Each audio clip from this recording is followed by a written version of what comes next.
Welcome to the Rim Break Rodeo. We hope this video helps.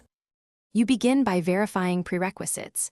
Check your iPhone model, update iOS, and ensure Apple Pay has an active card. Once done, restart the phone and toggle airplane mode to refresh network radios. Make sure location and wallet permissions are allowed in settings. Without them, terminal handshake can fail. Now open Wallet and select the problematic card, then tap the three dots to view card details. This gives immediate diagnostic options, so you can proceed to deeper fixes with accurate context and minimal guesswork. Once basic checks are complete, reset network settings to eliminate Wi-Fi or Bluetooth conflicts that block tap communication.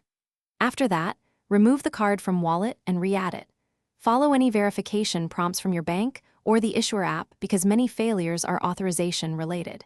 Make sure NFC is working by testing with a different contactless card or tag. This isolates hardware issues from account issues. If the card re-add fails, note error codes or messages. They guide the next step, authorization or hardware troubleshooting.